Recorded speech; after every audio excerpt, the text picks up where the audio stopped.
Kwa jina naitwa Juma Habibu Juma, ni mwanachama wa Chama cha Mapinduzi CCM. Nachoweza kusema kwamba kwa rais wetu huyo Hussein Mwinyi pamoja na Mama Samia, kwa kweli kimaendeleo wamejitahidi, tena wamejitahidi. Naanza na hapa Zanzibar kwamba Dr. Hussein Ali Mwinyi amefanya mengi. Kwanza ameweza kuweka umoja wa watu baina ya Unguja na Pemba. Kaeka umoja na watu kwa sasa wanashirikiana, wanakuwa kitu kimoja, na amejalia pia kufanya mambo mengi.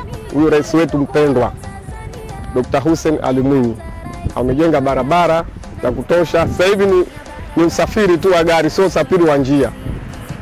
Zamani tulikuwa tunachukua muda, tuseme kama njia kufika sehemu nusu saa, sasa tunachukua kama dakika 10-15 ushafika sehemu husika, kutokana na ubora wa njia uliokuwepo. Then kwamba amefanya kwamba maendeleo mengi, amejenga shule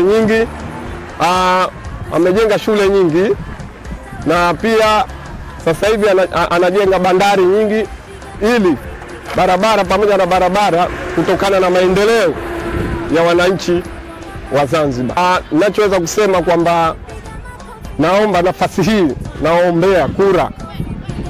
naombea kura rais wa Zanzibar Hussein Ali Mwinyi pamoja na Mama Samia Suluhu Hassan pamoja na wabunge wote, wakilishi madiwani wa CCM. Nachoweza kusema hicho. Kingine ni kwamba kuhamasisha ni amani. Tusikubali sisi wananchi kupewa maneno ambayo yalikuwa sio.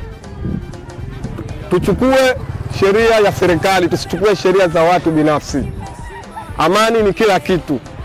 Amani ndio kila kitu. Amani utaswali, amani utafanya ibada ya aina yote, ya mradi usivunje sheria. Amani utaenda zako kondeni kulima. Amani utaenda kufanya kazi na utarudi na utafanya shughuli zako nyingine, ya mradi tu usivunje sheria ya nchi. Tunachotakiwa ni amani.